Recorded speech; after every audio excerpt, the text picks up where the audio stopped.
I lost my job at 4:47 in the afternoon, right after my boss shook my hand for closing a $3.1 million deal.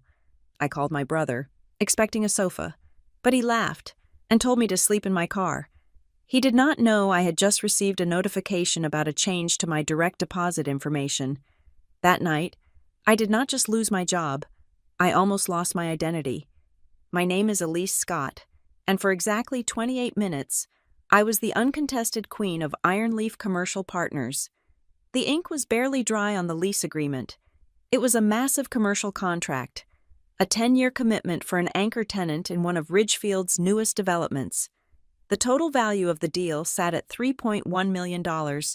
I remember staring at that number on the final page, the way the commas separated the zeros, feeling the adrenaline vibrate in my fingertips. My boss, Marcus, had clapped a heavy hand on my shoulder in the glass-walled conference room, beaming at the rest of the sales team. He told everyone to look at me, to see what hunger looked like. He said my commission check was going to set a record for the quarter. I did the math in my head for the 100th time. $142,800. That was my cut. That was the down payment on a house of my own. That was freedom. I walked back to my desk floating on air. I could smell the stale coffee and expensive cologne that permeated the office. But for the first time in years, it smelled like victory. I started typing an email to my mother, wanting to tell her that I had finally done it, that the years of grinding were over. Then, at 4:47 in the afternoon, the internal messaging system pinged. It was a meeting request from Human Resources. Subject status update. Location, the quiet room. I did not think much of it. Maybe it was paperwork for the commission, maybe a promotion. I walked into the small, soundproofed room at the end of the hall, notebook in hand, smiling. Jennifer, the HR director, was not smiling. Beside her sat a man from legal I had never met. There was a cardboard box on the table between us. It was empty, folded flat, waiting to be assembled. The air in the room felt vacuum-sealed. Jennifer did not offer me a seat. She just looked at a script in front of her and started reading. She spoke about corporate restructuring. She used words like redundancy and immediate effect. She said that due to a realignment of territories, my position was being eliminated as of today. I laughed. I actually let out a short, confused laugh. I told her I just closed the Ridgefield deal half an hour ago. I told her Marcus just shook my hand. Jennifer did not look up. She slid a piece of paper across the table. It was a separation agreement. She told me to hand over my badge, my company laptop, and my phone. My personal life was on that phone. My banking apps, my photos, my contacts. I told her I needed to transfer my data. The legal guy shook his head. He said the device was company property and wiped remotely the moment I entered the room. He pointed to the box. He told me I had 10 minutes to clear my personal effects from my desk under supervision. 10 minutes later, I was standing in the parking lot. The sun was setting over the Rockies, casting long, bruised purple shadows across the asphalt. I was holding a box containing a stapler, a framed photo of my dog who died 2 years ago, and a coffee mug that said Boss Lady. I stood there by my sedan, a silver four-door I had driven for 6 years, and I felt the world tilt. My ears were ringing. It was a high-pitched whine, like a dog whistle. I had just made the company $3 million, and they had erased me before the celebratory champagne could even be popped. I got into my car and locked the doors. The smell of old leather and vanilla air freshener hit me, the only familiar thing left in a world that had suddenly turned hostile. I gripped the steering wheel until my knuckles turned white. I needed a plan. I needed a safe harbor. My apartment lease was up in 3 days. I had not renewed it because I was planning to buy a place with the commission money. The commission money that I was now terrified I might never see. I needed family. I drove out of the office park, my hands shaking so badly I could barely keep the car in the lane. I merged onto the highway, heading toward the suburbs. I dialed my brother, Gavin. Gavin was 2 years older than me. He had always been the golden child, the one who took big risks and expected everyone else to clean up the mess. But he was my brother. We shared blood. Surely, in a crisis, that meant something. He answered on the third ring. The background noise sounded like a television, maybe a football game. I kept my voice steady, though I felt like screaming. I told him I lost my job. I told him they walked me out. I told him I was scared and just needed a place to crash for a night or two until I could figure out my next move. There was a pause on the line. Then, I heard the crinkle of a chip bag. "Sleep in your car," Gavin said. I blinked. Staring at the taillights of a truck in front of me, I asked him to repeat that. "Sleep in your car." "Elise," he said again, his voice flat and unbothered. "The house is full. Mom and Dad have boxes everywhere from the garage cleanup. The guest room is piled high with junk. There is literally nowhere for you to sleep. Plus, it is just for a night." "Right. You will be fine. It is not that cold out." He hung up. I stared at the phone screen. "Sleep in your car." It was not a suggestion. It was a command. A dismissal, but I had nowhere else to go. My friends were all work colleagues, people who were probably currently dissecting my firing in the break room. I could not face them. I could not face a hotel clerk. I just wanted to be near people who knew my name. I drove to my parents' house in Ridgefield. It was a sprawling ranch-style home at the end of a cul-de-sac, the kind of place that projected stability and upper-middle-class comfort. I pulled into the driveway at 7:30 in the evening. The house was blazing with light. The living room chandelier was on. The kitchen track lights were on. But every single curtain was drawn tight. It looked like a fortress. I turned off the engine. The silence of the suburbs washed over me. Usually, my mother would be at the window if she heard a car.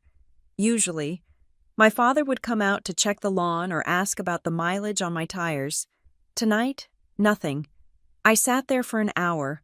I watched the shadows move behind the curtains. They were in there. They knew I was here. My car was parked right in the center of the driveway. Impossible to miss. They were choosing not to come out. A profound sense of humiliation washed over me. I reclined the driver's seat as far back as it would go. I had a gym bag in the trunk with a spare hoodie and a towel. I retrieved it, bundled the hoodie under my head as a pillow, and tried to curl up. The temperature dropped. Colorado nights are unforgiving, even when the days are mild. The cold seeped through the glass, settling into my bones. I wrapped my coat tighter around myself, staring at the ceiling of my car. The streetlights buzzed overhead, casting an orange, sickly glow through the windshield. I must have dozed off, escaping into a fitful, shallow sleep, because the sound of the garage side door opening jolted me awake. My heart hammered against my ribs. I stayed perfectly still, instinctively holding my breath. I peered through the slit between the bottom of the window and the dashboard. It was Gavin. He was wearing pajama pants and a thick fleece jacket. He was not looking at my car. He was pacing in a tight circle on the concrete driveway, a cell phone pressed to his ear. He looked agitated. He was smoking a cigarette, something he told his wife he had quit 5 years ago. I cracked my window just a fraction of an inch. The cold air hissed in, carrying the smell of tobacco and impending rain. He was speaking in a low, urgent whisper. "I told you. It is handled," Gavin said. He took a long drag, the cherry of the cigarette glowing bright red in the dark. "No, she is out cold. I checked. She is sleeping in the damn front seat just like I told her to." He paused, listening to the person on the other end. "Don't worry about the access," he snapped. "I have the device. It is done. The money hits the clearinghouse in the morning. Once it transfers, we are in the clear." My stomach turned over. I felt a cold prickle of dread that had nothing to do with the temperature. Who was he talking to? What money? Gavin flicked the cigarette butt onto the driveway and crushed it with his heel. "Tomorrow," he whispered. "Tomorrow the cash is ours." He turned and went back inside the house. The lock clicked shut with a sound that felt final. I lay there in the dark, my mind racing. I tried to tell myself I was being paranoid. Maybe he was talking about a business deal. Gavin was always chasing some get-rich-quick scheme. Maybe he was just being his usual shady self. But the dread would not leave. It sat heavy in my gut. I reached for my phone. It was 11:58 at night. The screen was blindingly bright in the darkness of the car. I had a notification from my personal email. It had arrived 2 minutes ago. Subject security alert. Direct deposit information updated. My breath hitched. I sat up straight, ignoring the cramp in my neck. That was impossible. I had been in my car for hours. I had not logged into anything. I tapped the notification. It opened the app for the payroll portal. Ironleaf used a third-party system where we managed our tax forms and bank accounts. Even though I was fired, the portal access usually remained open for a few days to download W-2s. I typed in my username. I typed in my password. Incorrect password. I tried again. Maybe my fingers were cold. Maybe I mistyped. Incorrect password. Access denied. Panic, cold and sharp, spiked in my chest. I hit the forgot password button. A message popped up on the screen. A password reset link has already been sent to the recovery email on file. Request generated 18 minutes ago. 18 minutes ago. I was asleep 18 minutes ago. I stared at the masked email address on the screen. The one the system said it had sent the link to. It was not my Gmail. It was not my old college email. It showed the first two letters and the domain, Scotthome.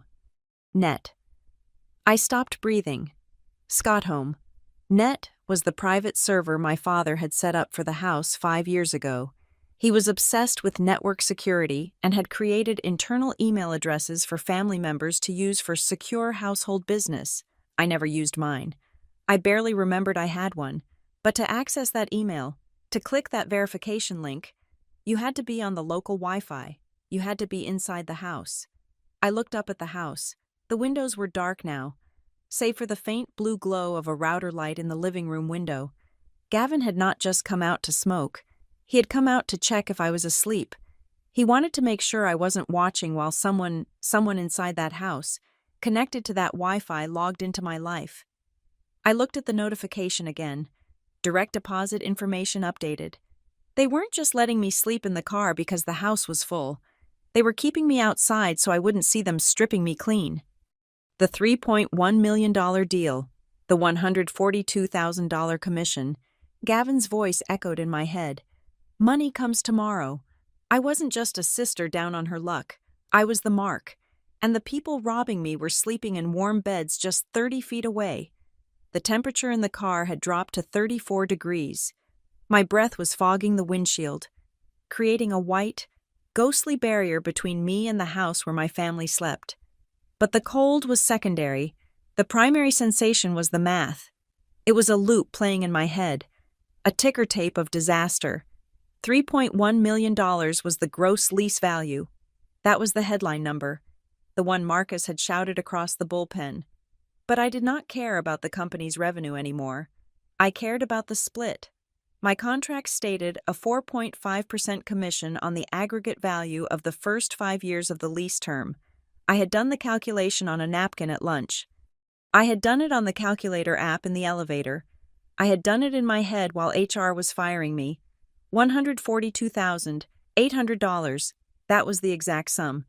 It was enough to pay off my student loans. It was enough to put 20% down on the bungalow on 4th Street. It was my life raft. And as of 18 minutes ago, someone had cut the rope. I stared at the phone screen. The password reset notification was still glowing, mocking me. If they had changed the password to the payroll portal, they had access to the direct deposit settings. I needed to verify this. I could not rely on a hunch. I dialed the internal support line for Ironleaf.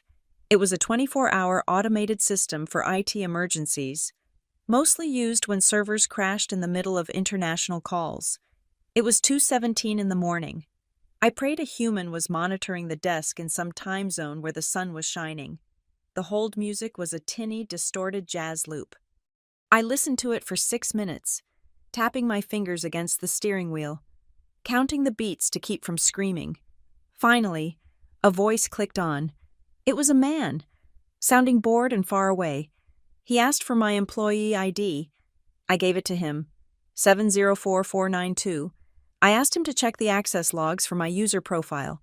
I told him I was locked out and suspected a security breach. I kept my voice flat, professional. I did not tell him I was sleeping in a sedan in my parents' driveway. He typed. I could hear the keys clacking. I see a password reset at 11:58 p.m., he said. It looks valid. I gripped the phone tighter. Define valid. He sighed. Two-factor authentication was satisfied. A 6-digit code was sent to the mobile number on file ending in 48. The code was entered correctly within 30 seconds. The user then updated the banking routing number and account number for the primary deposit method. The air left my lungs. The mobile number ending in 48, that was my phone. The phone currently pressed to my ear. I looked at the house again. The dark windows, the silence, how I had the phone the entire time. I had not let it out of my sight. And then, the memory hit me like a physical blow. 5 hours ago, I had just pulled into the driveway. Sobbing, broken by the news of the firing, I had stepped out of the car, and Gavin was there. He had hugged me. It was a stiff, awkward hug.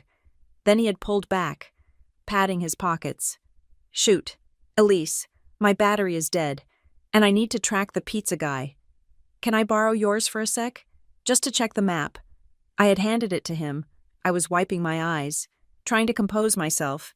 He had walked away, just a few paces, turning his back to me near the garage door.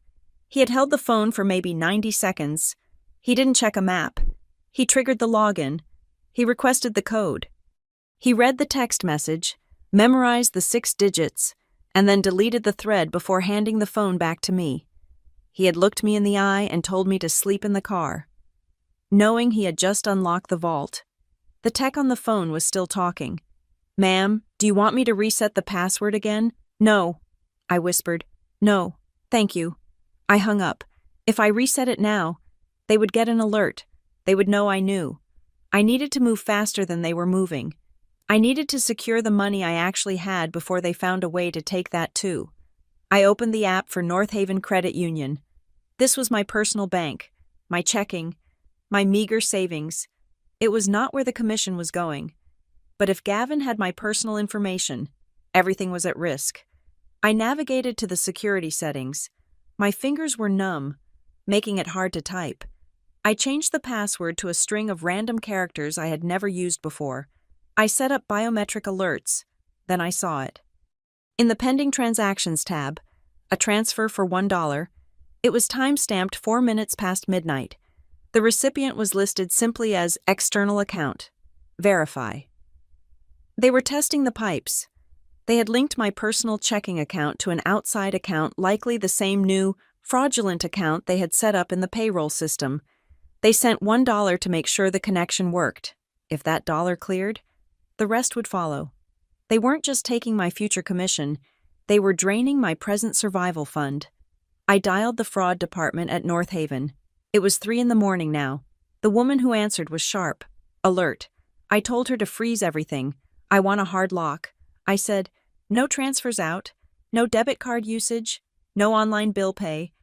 I am staring at a $1 test transfer that I did not authorize. She asked security questions. Mother's maiden name, name of first pet. I answered them, but my voice shook on the maiden name, Miller. That was Sharon's maiden name, Sharon, who was currently sleeping inside the house where the Wi-Fi signal originated. Done, the woman said. The account is frozen. We will investigate the $1 transfer. But Miss Scott, if someone has your routing number, you need to close this account entirely and open a new one. A freeze is temporary. I thanked her and ended the call. I sat there until the sky began to turn a bruised, iron gray. I watched the sun come up over the subdivision. The sprinklers on the neighbor's lawn hissed to life. The newspaper delivery van drove by. It was a normal Thursday morning for everyone else. For me, it was a war zone. At 7 a.m., the front door of the house opened. My father, Dale, stepped out in his bathrobe to pick up the paper. He saw my car. He didn't wave. He didn't smile. He just picked up the paper, looked at me for a long second, and turned back to the door. I got out of the car. My legs were so stiff I almost fell. I hadn't eaten in 14 hours. I walked up the driveway, the gravel crunching loudly under my boots. I pushed past my father as he was closing the door. Elise, he said, his voice a low warning. I walked straight into the kitchen. The smell of bacon and coffee hit me, making my empty stomach cramp violently. Sharon was at the stove. Gavin was sitting at the island, eating toast, scrolling through his phone, his own phone this time. He didn't look up. I stood in the center of the kitchen. I felt dirty, crumpled, and exhausted. You changed the direct deposit, I said. My voice was raspy. Sharon turned around, spatula in hand. Her face was a mask of pity. Oh, honey, look at you. You look terrible. I took a step forward. Don't play games. Mom, I saw the email. I saw the recovery address. Gavin borrowed my phone to get the OTP. Gavin took a bite of his toast. He chewed slowly. You are hysterical.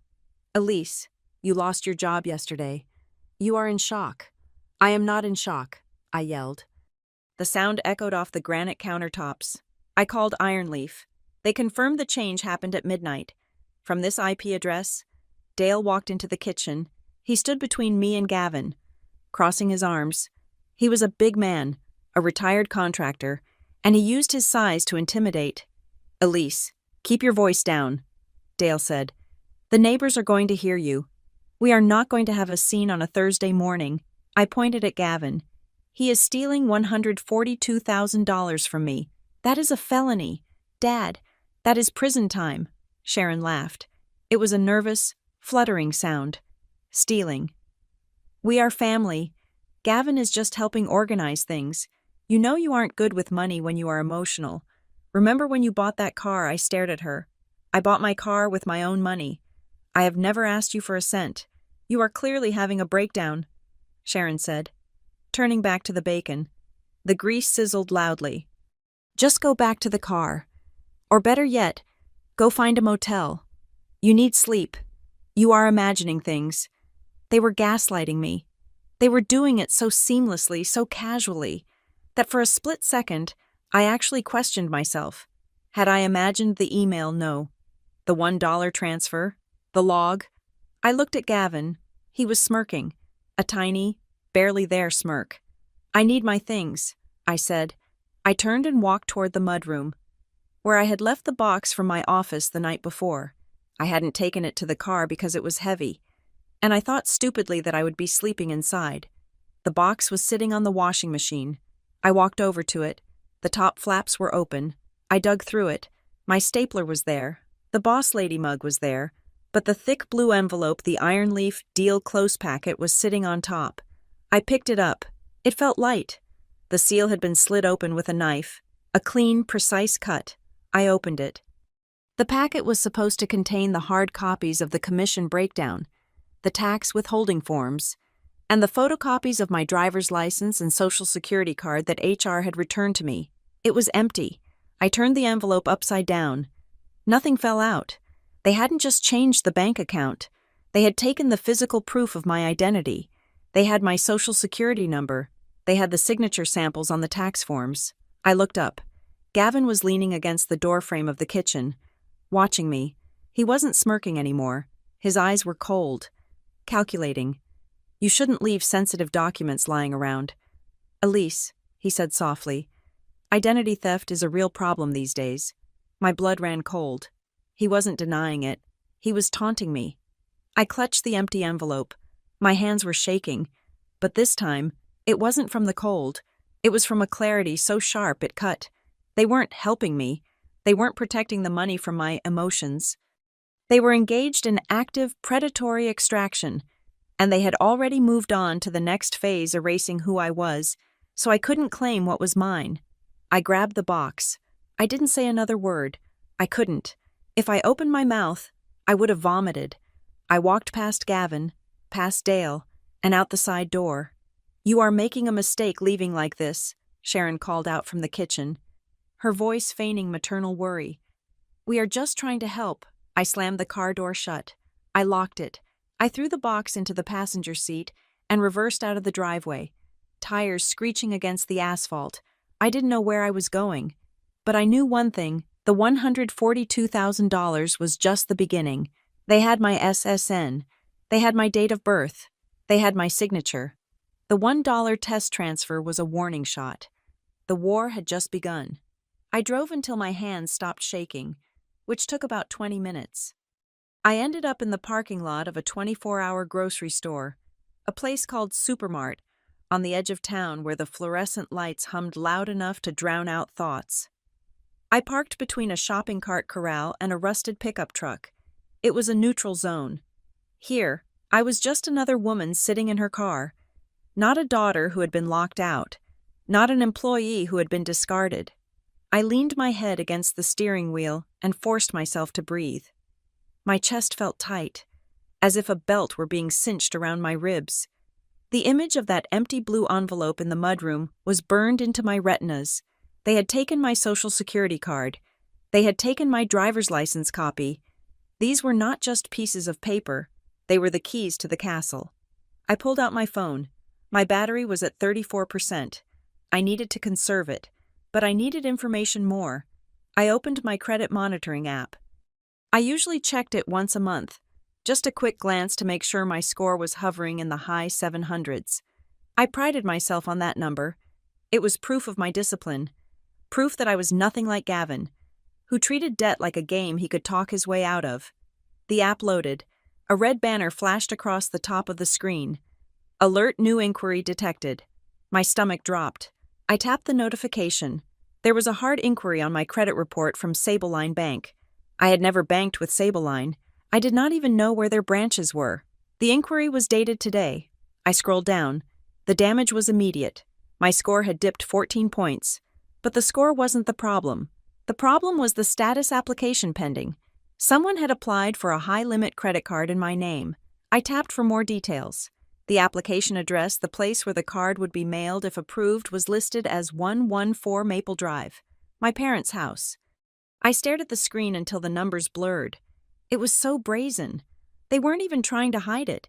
They were banking on the fact that I was too shocked, too broken, or too slow to notice until the plastic arrived in their mailbox. I thought about Gavin standing in the kitchen, eating his toast. I thought about the way he used to defend me on the playground when we were kids.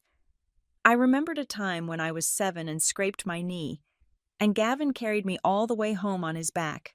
How did that boy turn into a man who would cannibalize his own sister for a credit line? Memory is a trap. It makes you hesitate. It makes you think there is still a person in there who loves you. But the man in the kitchen wasn't my brother. He was a parasite who had just found a fresh host. I checked the time. It was 10 in the morning. The mail usually arrived at my parents' house around 10:30. If the inquiry was from yesterday or early this morning, there might be correspondence already. Or maybe other offers, pre-approved checks, the physical detritus of a stolen identity. I started the car. I wasn't going to let them have it. I drove back to the house, breaking the speed limit. When I turned onto the cul-de-sac, my heart was hammering a frantic rhythm against my ribs. The mail truck was just pulling away from the curb. I saw Gavin. He was standing at the end of the driveway, right by the brick mailbox. He was wearing slippers and that same fleece jacket. He reached into the box and pulled out a stack of envelopes. I slammed on my brakes right in the middle of the street, not caring that I was blocking the road. I threw the door open and sprinted across the lawn. The grass was wet with dew, soaking my boots. "Gavin," I shouted. He looked up. He didn't look guilty. He looked annoyed, like I was a solicitor interrupting his morning coffee. "Put it down," I said, breathless. I stopped 5 feet from him. "That is my mail." He shuffled the envelopes casually. He held them tight against his chest. "Relax, Elise. It is just junk, coupons, a catalog for Mom." I saw the corner of a white envelope sticking out from the bottom of the stack. It was thick, high-quality paper. The return address logo was blue and gray. "Give it to me," I demanded. I reached out. He took a step back, holding the stack higher, out of my reach. He was 6'2". I was 5'6". He used his height like a weapon. "You are acting crazy." "Elise," he said, his voice calm, reasonable. "Look at you. You are shaking. You ran across the lawn like a maniac." I lunged for the mail. I managed to grab the corner of the white envelope. He yanked it back. The paper tore slightly, but in the struggle, the address window became visible. It said, "Welcome, Elise Scott." Below that, in smaller print, "Your new platinum account information enclosed." It wasn't Sableline. It was another one, a different bank. They were shotgunning applications. trying to open as many lines of credit as possible before the bureaus locked them down. You opened a credit card in my name, I said, my voice trembling with rage. I am looking right at it. Gavin, give me the letter. He shoved the mail behind his back. It is a mistake, he said smoothly. Probably a pre-approved offer. They send these to everyone. I was just going to shred it for you, to protect your privacy. You are lying, I screamed. It was a raw, ugly sound that ripped through the quiet suburban morning. The front door opened. Sharon stepped out onto the porch. She was wearing a cardigan wrapped tight around herself, her face pinched with a performance of distress. Elise, Sharon called out. Her voice wasn't angry. It was laced with a sickly, patronizing sweetness. Stop screaming. You are scaring the neighbors. She walked down the driveway, not toward me, but toward Gavin, placing a hand on his arm as if to steady him against my assault. Mom, he has a credit card application in my name, I said, pointing a shaking finger at him. He is stealing my identity. Make him give me the mail. It is a federal offense to withhold it. Sharon looked at me with sad, wet eyes. She shook her head slowly. Oh, Elise, she said, listen to yourself. Federal offense. Stealing identity. You are sounding very paranoid. Honey, I am not paranoid. I have the credit alert on my phone. You have been under so much pressure, Sharon continued, talking over me. The job loss, the stress. We talked about this last night. Your father and I. We think you are having an episode. I froze. The cold wind bit through my jacket, but the chill coming from her words was colder. An episode. That was the narrative. That was the play. If I was competent, then they were criminals. But if I was unstable, if I was having a mental breakdown, manic and paranoid, then they weren't thieves. They were concerned guardians. They were stepping in to manage the affairs of a daughter who couldn't be trusted with her own finances. Sharon took a step toward me, reaching out a hand. Come inside, baby. Let's get you some tea. Let Gavin handle the paperwork. You are not in a state to deal with bills right now. You are not yourself. I looked at Gavin. He was watching me with a predator's patience, waiting for me to snap, waiting for me to throw a punch or scream again so he could call the police and say, "See, she is dangerous." I backed away. I realized with terrifying clarity that I could not win this on their driveway. Every word I spoke, every accusation I made, they would twist into evidence of my insanity. I am fine, I said. My voice was low, controlled. I forced my hands to unclench. I am perfectly fine. I turned around and walked back to my car. It took every ounce of willpower I possessed not to run. I got in, locked the doors, and drove away. I watched in the rearview mirror as Gavin handed the stack of mail to Sharon. She patted his cheek. I drove to a diner 3 towns over, a place where no one knew the Scott family. I ordered a black coffee and sat in the back booth, staring at the steam rising from the cup. I needed a lawyer, but lawyers cost money, and right now, I had $42 in my checking account and a family actively draining my credit. I needed someone who knew the system. I scrolled through my contacts until I found Monica Reyes. Monica and I had worked together at a firm 5 years ago. She had left sales to go into compliance and risk management. She was the most cynical, rule-obsessed person I knew. She was exactly who I needed. I called her. She answered on the second ring. "Hey, stranger," she said. "Long time. Monica." I said, "I didn't bother with small talk. I am in trouble." Her tone shifted instantly. "What kind of trouble, police or corporate family?" I said, "And corporate?" I told her everything. I told her about the firing, the $3.1 million deal, the commission, the text message code, the empty envelope, the credit inquiry from Sableline, the scene in the driveway. I kept it factual. I gave her the timestamps. I didn't cry. I couldn't afford to cry. When I finished, there was a long silence on the line. I could hear her typing something in the background. "Elise," Monica said finally. Her voice was sharp, devoid of the pity my mother had weaponized. "You are describing a coordinated fraud ring. The fact that they are related to you is irrelevant to the statute. They have compromised your PII personally identifiable information. They are leveraging your proximity to bypass security questions. I know. I said, they are trying to make me look crazy so they can take conservatorship or power of attorney. They keep saying I am unstable. Standard operating procedure for elder abuse, usually. Monica said, but it works on anyone if you muddy the waters enough. I rubbed my temples. I just need to stop the bleeding. Monica, they have my social. They have the mail. We can stop it, she said. We can lock it down. But Elise, there is something that bothers me about the timeline. What you said you closed the deal at 4 o'clock. HR fired you at 4:47, yes. And the commission was $142,000, yes. Companies don't usually fire their top performer 30 minutes after a massive win. Monica said slowly, unless they have a cause so severe it warrants immediate termination. Or what I asked. Or unless the firing was part of the theft, she said. I frowned. What do you mean? Think about it. Elise, if you are an employee, they have to pay you the commission. It is wage theft if they don't. But if you are terminated for cause for something like a violation of policy, or a data breach, or gross misconduct, many employment contracts have a clawback clause.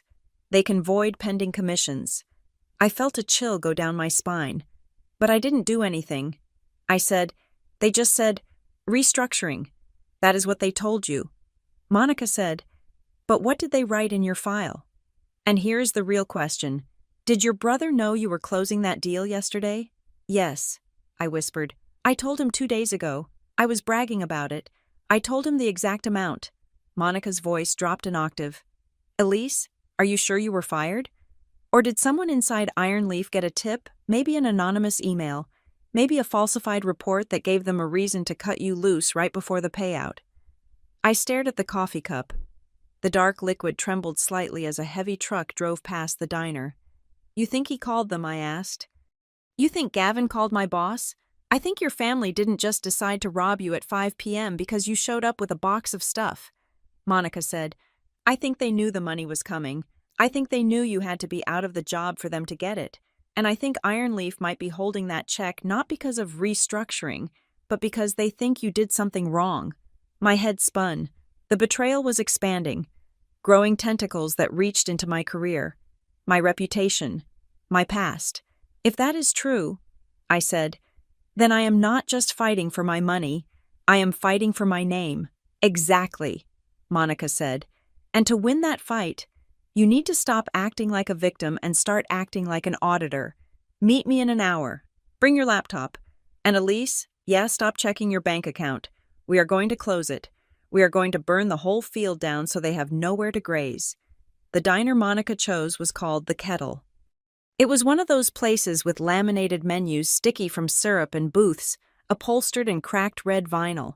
But it had one crucial feature: no Wi-Fi. That meant no digital snooping. Monica Reyes walked in 5 minutes after I arrived. She looked exactly like I remembered Sharp Blazer, hair pulled back in a severe bun, and carrying a laptop bag that looked like it could stop a bullet. She didn't hug me. She sat down, ordered a black coffee, and opened her laptop. Okay, she said. We have 90 minutes before I have to pick up my kid. Let's scrub your digital footprint. For the next hour, we didn't talk about feelings. We didn't talk about betrayal. We talked about protocols. Monica treated my life like a compromised server. Step 1, she said, typing rapidly. The credit freeze. We're hitting all 3 bureaus: Equifax, Experian, TransUnion, and we're adding check systems so they can't open new bank accounts. I watched as she navigated the sites. They already hit Sable Line, I reminded her. I see it, she said, her eyes scanning the screen. We're disputing it right now as fraudulent, but more importantly, we're putting a fraud alert on your file. If anyone tries to open credit in your name, the bank has to call you at a verified number, which brings us to step 2. She pulled a small plastic card out of her bag, a SIM card. Swap it, she ordered. Your current number is compromised. If Gavin had your phone, he could have cloned the SIM or set up call forwarding. This is a prepaid burn number. Use it for everything from this moment on. I swapped the cards. My hands felt steadier. Action was the antidote to panic. Step 3, Monica continued. The recovery email. You said the reset went to an address at scotthome.net. Yeah. That means your primary Gmail was already compromised. They probably set up a forwarding rule so they see every email you get, but you don't see theirs. We're killing that account. We're making a new one right now. Proton Mail. Encrypted. We built a new fortress. New passwords. Generated by a randomizer. 30 characters long. Two-factor authentication linked to an authenticator app. Not SMS. So even if they cloned my phone, they couldn't get the code. By the time the waitress refilled our coffees, I felt lighter. I wasn't just a victim anymore. I was a firewall. Now, Monica said, closing her laptop. The money. We need a shark. She slid a business card across the table. Elliot Crane. Esco. Employment law financial fraud. He's expensive, Monica warned, but he eats corporate compliance officers for breakfast. I sent him a summary of your situation on my way here. He's expecting your call. I called Elliot Crane right there in the booth. His voice was gravelly, precise, and completely devoid of warmth. Ms. Scott, he said, Monica tells me your family is trying to embezzle a 6-figure commission. That appears to be the case, I said. Send me the logs, he commanded. The password reset timestamp, the IP address, the credit inquiry, everything. I forwarded the screenshots I had taken. There was a pause on the line, just the sound of him breathing and clicking a mouse. Okay, Elliot said. Here's the picture. The change to your direct deposit happened at 11:58 p.m. That coincides with the moment you were instructed to sleep in your vehicle. That establishes opportunity. The IP address establishes location. But we need to prove intent. What do you mean? I asked. They stole my identity. Isn't that intent? To a prosecutor? Yes, Elliot said. But to get your money from Ironleaf quickly, we need to prove they aren't just managing your funds as a helpful family. We need an admission. Do not confront them yet. Do not blow up the spot. So I just let them think they won. You let them think you are defeated, Elliot corrected. When people think they have won, they get sloppy. They start talking. They start writing things down. I need to open a new bank account, I said. For the commission. Do it today, Elliot said. A national bank.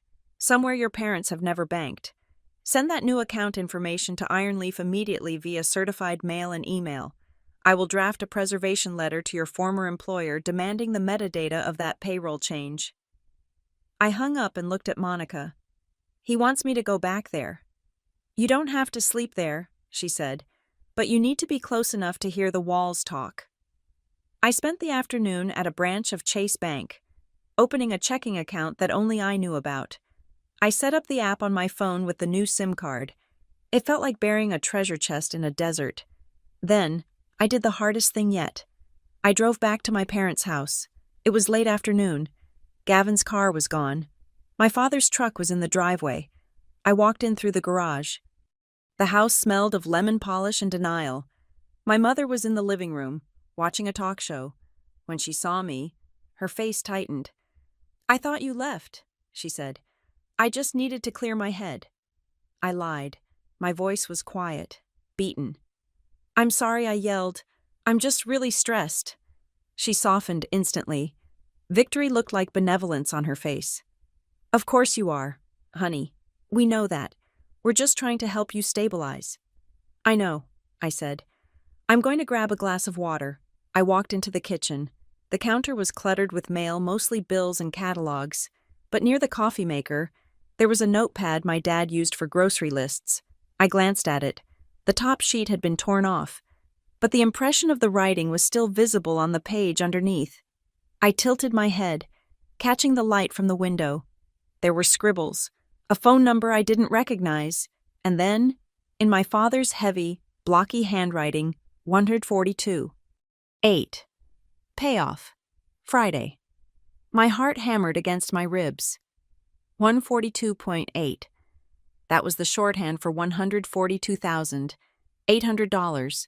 Payoff. Friday. They were expecting the money to hit tomorrow, and they had already allocated it. Payoff could mean mortgage, or debts, or Gavin's gambling losses. It didn't matter. They weren't holding it for me. They were spending it. I pulled out my phone and snapped a high-resolution photo of the notepad. I adjusted the contrast in the edit settings until the indentation was clearly readable. I uploaded it to the encrypted drive Monica had set up.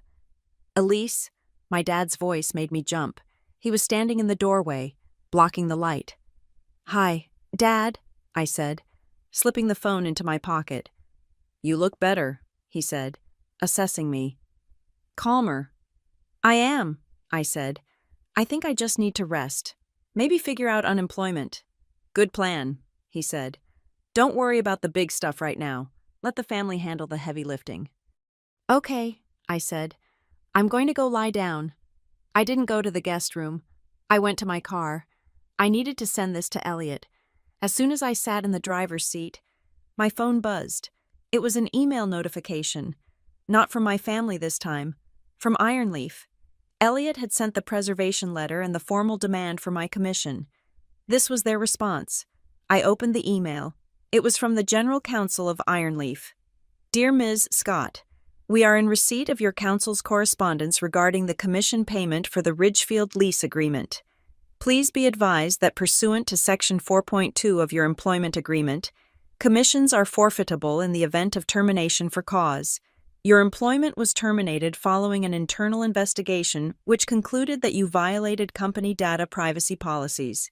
Specifically, our logs indicate that sensitive client data was transferred from your credentials to an unauthorized external server.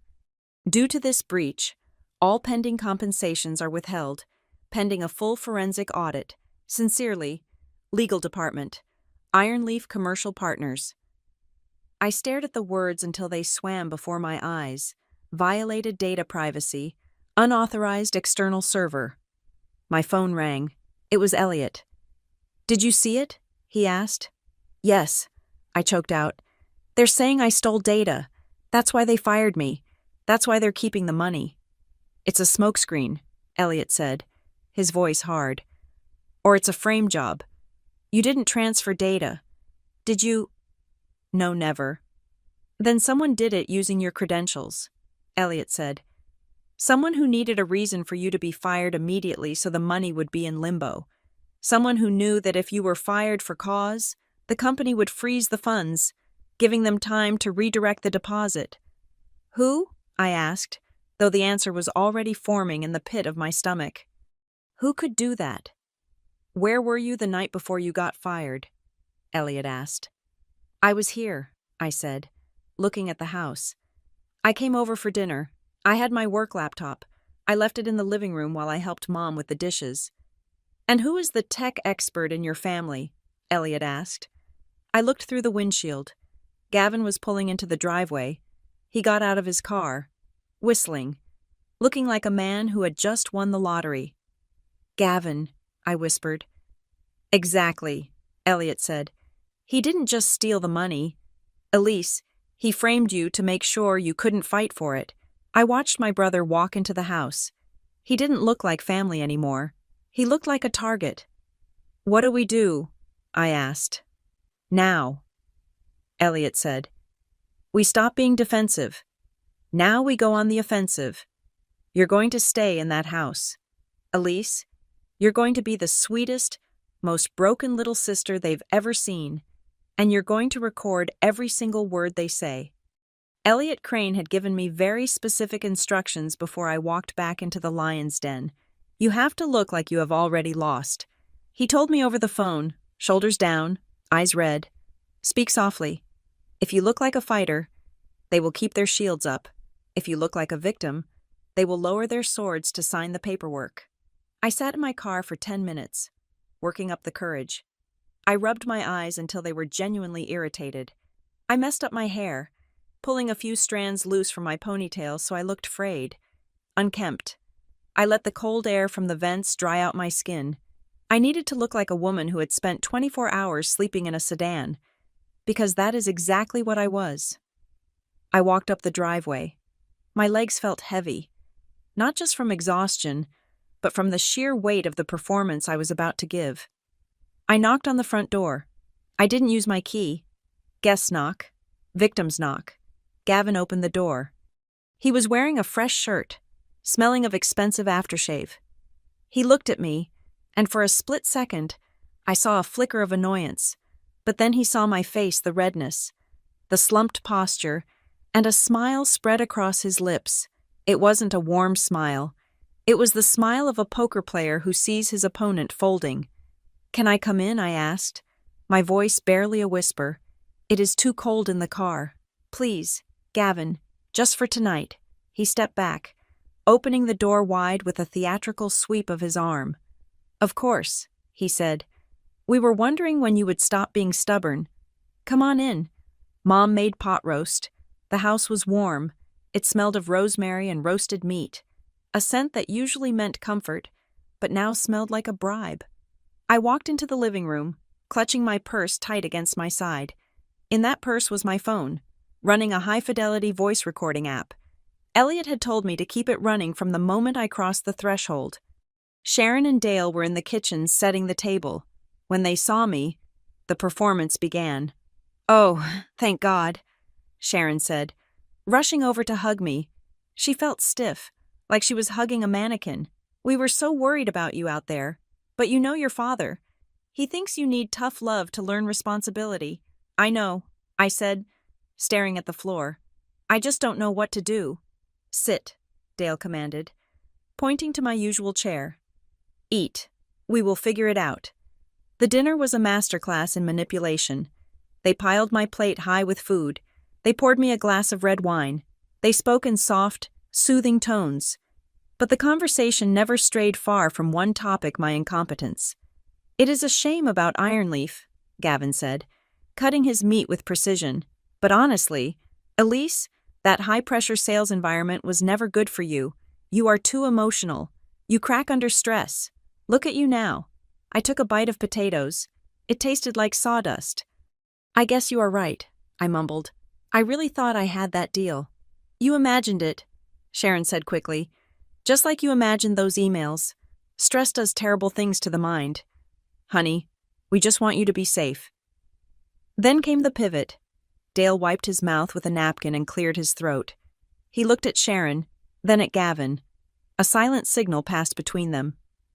"Since you are here," Dale said, "and since you are clearly not in a state to handle your affairs, we think it is best if we formalize the help we are offering." He reached under the table and pulled out a manila folder. He slid it across the tablecloth toward me. It stopped right next to my wine glass.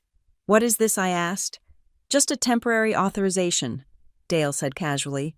"It allows me and Gavin to talk to the bank for you, handle your unemployment filing, maybe deal with the car insurance so it doesn't lapse, just until you get back on your feet." I opened the folder. It was a thick document, dense with legal jargon. The header read, "General Durable Power of Attorney." Elliot had warned me about this. "They will call it a permission slip," he had said, "but if it says durable power of attorney, it means they become you. They can sign checks, sell property, open accounts, and drain assets. If you sign that, the theft becomes legal." My heart was pounding so hard, I was afraid the microphone in my purse would pick it up. I pretended to read the first page, moving my fingers slowly across the lines like a child learning to read. "It seems complicated," I said. "It is standard boilerplate," Gavin said, leaning back in his chair. "Don't overthink it. Just sign the back page. We have a notary friend coming over in the morning to stamp it." I flipped through the pages. I was looking for something specific. Elliot told me that thieves usually have a specific goal in mind, and they often write it into the contract to make sure they are covered. I found it on page 4, buried in a paragraph about liquid assets and compensation. The clause read, "Agent shall have full authority to receive, deposit, and manage all pending employment compensations, bonuses, and commissions, including but not limited to funds from Ironleaf Commercial Partners." I froze. They had actually written the name of the company in the document. I looked up. I made my eyes wide. "Innocent. Dad," I said, "why does this part talk about my commission? I thought Ironleaf wasn't paying me." The room went silent. The only sound was the refrigerator humming in the corner. Gavin stopped chewing. He looked at Dale. Dale frowned. "It is just a catch-all." Dale said, his voice dropping a register, in case they change their minds, in case we need to sue them for it, but it says you can manage it. I said, that means you can spend it, right? Gavin scoffed. He couldn't help himself. His arrogance was his defining trait, and it was about to be his undoing. Someone has to manage it, Gavin said, putting his fork down with a clatter, because if that money hits your account, you will blow it on something stupid, a new car, a vacation. You have no concept of long-term investment. Elise, we are trying to build generational wealth for this family. Generational wealth, I repeated softly. With my money, it is family money, Gavin corrected sharply, and we are keeping it safe. We are doing you a favor. Okay, I said. I get it. You are holding it for me. I reached for my wine glass, taking a slow sip to steady my shaking hand. I needed one more thing. I needed the link to the crime. So, I said, keeping my voice conversational, that is why you needed my phone the other night to set this up. Sharon stiffened. What phone? She asked, playing dumb. I looked directly at Gavin. When I was in the driveway, before you told me to sleep in the car, you borrowed my phone. You said you needed to check a map for the pizza guy. But you were getting the code to change the bank account, weren't you? Gavin laughed. It was a short, barking sound. He picked up his wine glass and swirled the dark liquid. You give me too much credit, he said. Or maybe you are just paranoid. But the timestamp was midnight. I pressed, and you were the only one who touched my phone. He leaned forward, his elbows on the table. He looked me right in the eye, his face twisted in a smirk of absolute superiority. Elise, he said softly, you were crying your eyes out. You were a mess. You were sleeping like the dead in that front seat. You wouldn't know if a marching band went through your car, let alone who touched your phone. Who is going to believe you? You are the crazy girl who got fired and slept in her Jetta. He didn't say yes, I did it, but he said, you can't prove I did it because you were unconscious. It was an admission of opportunity. It was an admission that he knew exactly what state I was in. And he had mentioned the front seat. I never told you I was sleeping in the front seat, I said quietly. I could have been in the back. Gavin blinked. The smirk faltered for a fraction of a second. I saw you, he said quickly. From the window. Right, I said. From the window. I closed the folder. I need to think about it. I said, I have a headache. Can I just sign it in the morning? Dale looked ready to argue, but Sharon put a hand on his arm. Let her rest. Dale, she said. She is here. She isn't going anywhere. We can do it over breakfast. Fine, Dale grunted. But don't think you are leaving this house until that is signed. It was a threat. Plain and simple. I stood up, taking my purse. I won't. I promised. I'm just going to the bathroom, and then I'll go to the guest room. Guest room is full of boxes, Gavin said. Sleep on the couch. Okay, I said. The couch. I walked into the living room. My heart was racing so fast I felt dizzy. I had the recording. It wasn't a confession, but it was corroboration. It proved they were pressuring me for the money. It proved they had prepared legal documents to seize it. I went to the downstairs bathroom first. I locked the door and turned on the faucet to mask any noise. I pulled out my phone and stopped the recording. I immediately uploaded the file to the cloud storage Monica had set up. File uploaded dinner conversation 01.3. I stared at myself in the mirror. I looked exhausted, but my eyes were clear. I wasn't the victim they thought I was. I flushed the toilet and walked out into the living room. The lights were dimmed. The couch was made up with a thin blanket and a lumpy pillow. It was a stark contrast to the comfortable bedrooms upstairs where they would be sleeping. I sat down on the edge of the couch to take off my boots. I placed my purse on the coffee table. As I leaned forward, a glint of light caught my eye. It was coming from the bookshelf across the room, nestled between a stack of old encyclopedias and a decorative ceramic vase. It was a tiny, rhythmic pulse. Blue, blink, blue, blink. I froze. I knew that blink. It was the status light of a connection. I stood up slowly, feigning a stretch. I yawned loudly for the benefit of anyone listening. I walked over to the bookshelf, pretending to look at the titles. I peered closer at the ceramic vase. Hidden in the shadow of the vase was a small, black cube, a Wyze camera, or maybe a Ring indoor cam. It was hard to tell the brand, but the lens was unmistakable, and it was pointed directly at the couch. Specifically, it was angled downward, toward the coffee table, toward my purse, toward where I would lay my head. They weren't just locking me in, they were watching me. They wanted to know if I was making calls. They wanted to know if I was taking photos of their documents.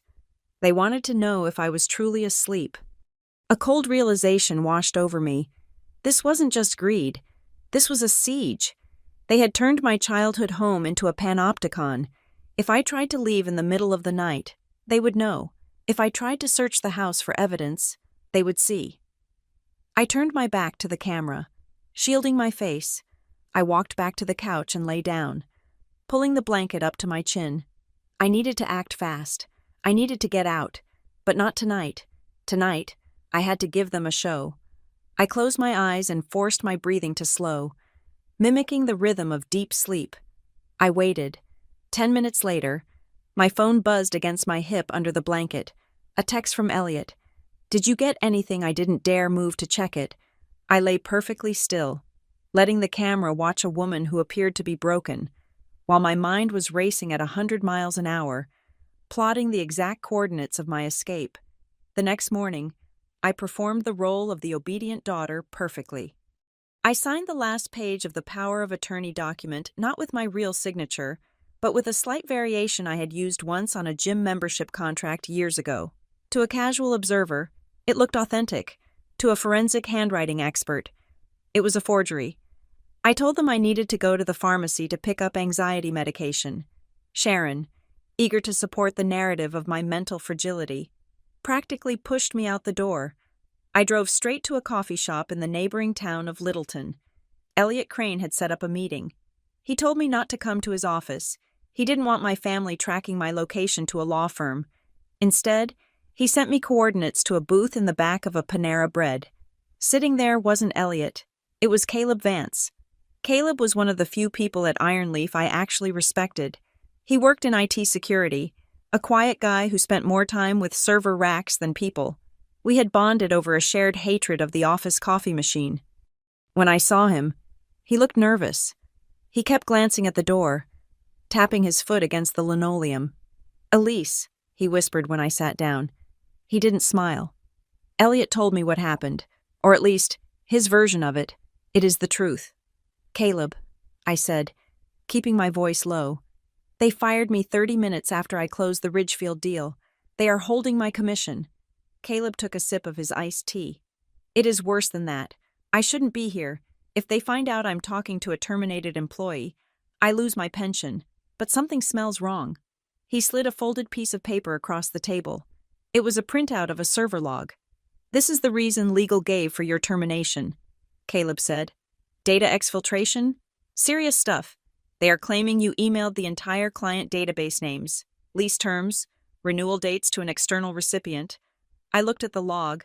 The timestamp was highlighted in yellow, 2:13 a.m. Wednesday. 2:13 in the morning, I asked. I was asleep in my car. My laptop was... I stopped. My laptop? On Tuesday night, the night before I got fired.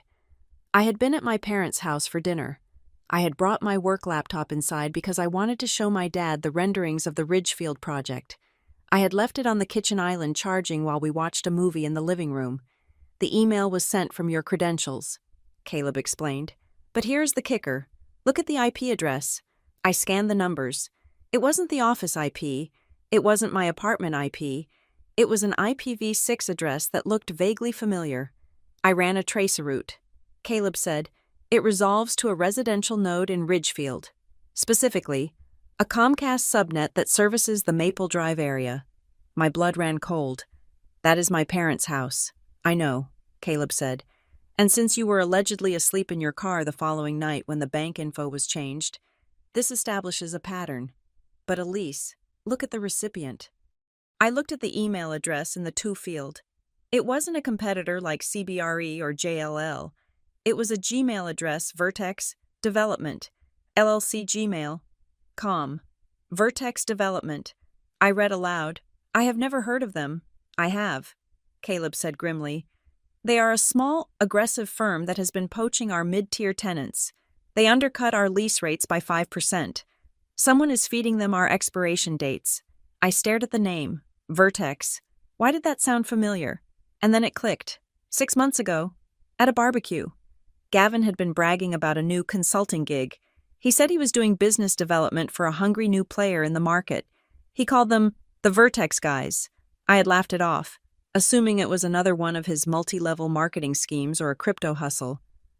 My brother, I whispered. My brother is working with Vertex. Caleb nodded. That is what I figured.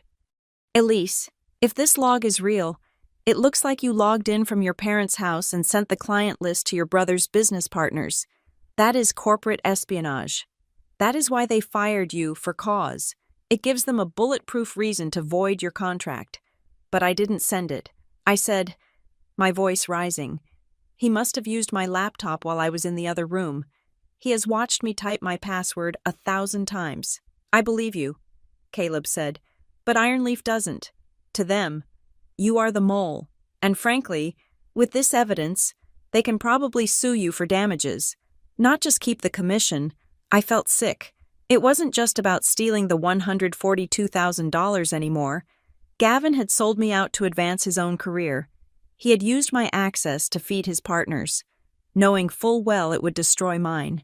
He had burned my career to the ground to warm his hands. Can you prove it wasn't me, I asked.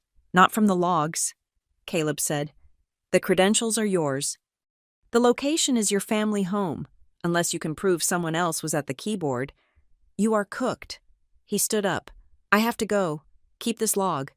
It might help your lawyer find a loophole. But Elise, watch your back. These Vertex guys, they are not clean. If your brother is mixed up with them, he is playing a dangerous game. I watched Caleb walk out. I sat there for another 10 minutes, staring at the paper. The betrayal was so layered, so intricate. It was almost impressive.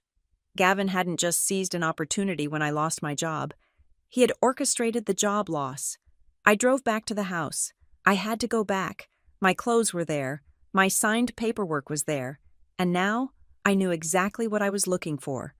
When I pulled into the driveway, the house was quiet. Dale's truck was gone. Gavin's car was gone. Only Sharon's SUV was in the garage. I entered through the side door, moving silently. I could hear Sharon's voice drifting from the sunroom. She was on the phone. I stopped in the laundry room, pressing my ear against the doorframe. Yes, I know, Sharon was saying. Her voice was sharp, efficient, nothing like the doting, worried mother she played when I was in the room.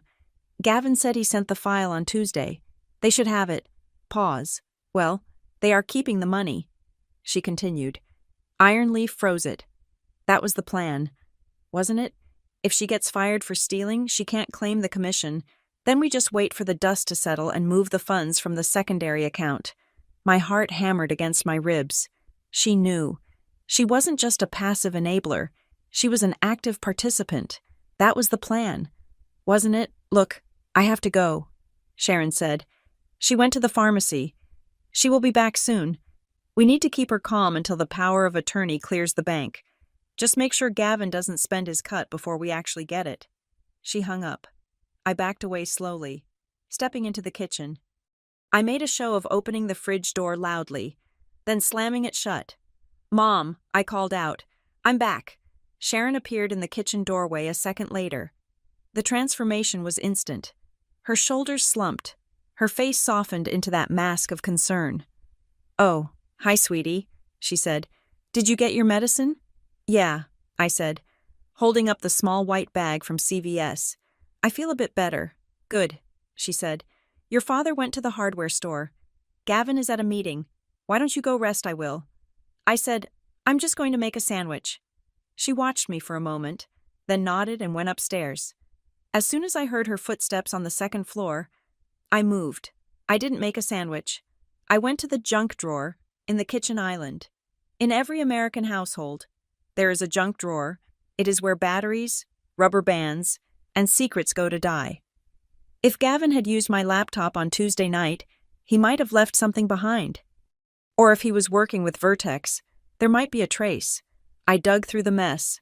Old receipts, a screwdriver, a stack of expired coupons, and then, shoved to the very back, under a box of matches, I found it, a plastic ID card. It was white, with a magnetic strip on the back. It wasn't an iron leaf badge, but it was a proximity key card, the kind used for secure office buildings. I flipped it over. There was a sticker on the back with a handwritten code, ST400, Suite 400. I knew the Ironleaf building. We were on floors 10 through 12, but Suite 400 was on the 4th floor. It was a subleased space. I remembered seeing people moving in a few months ago. I looked at the front of the card again. It was blank, except for a small logo printed in the corner, a stylized green mountain peak, Vertex. But that wasn't the damning part. The damning part was that taped to the card was a small yellow sticky note. On the note, in Gavin's handwriting, was a list of dates. 10/12. Access granted, 10/14. Network bridge test, 10/15. E.S. laptop, E.S. laptop. Elise Scott's laptop. He had planned it. He had a schedule. He had used his access to the building via this Vertex card to get close to Ironleaf's network, and then used my physical device to bridge the gap. But why was this card in my parents' junk drawer? Then I heard the garage door opening. The rumble of the heavy motor vibrated through the floor. Dale was home. I shoved the card into my pocket. I grabbed an apple from the fruit bowl just as the door opened. Dale walked in, carrying a bag of mulch. He stopped when he saw me. He looked at the TV in the living room, which was off. Then at me. "I thought you were sleeping," he said, his eyes narrowing. "Just getting a snack," I said, taking a bite of the apple. "Mom is upstairs." Dale didn't move. He stood there, holding the mulch, staring at me. He looked at the junk drawer, which was slightly ajar. His eyes flicked back to my face. "Close the drawer, Elise," he said softly. I froze. "We like to keep things tidy," he said. "You know that." I reached out and pushed the drawer shut with my hip. "Sorry," I said, looking for a napkin. "Napkins are in the pantry," Dale said. He walked past me. So close his shoulder brushed mine. "Don't go digging where you don't need to dig. You might cut yourself." It wasn't advice. It was a warning. I walked to the living room, my legs shaking.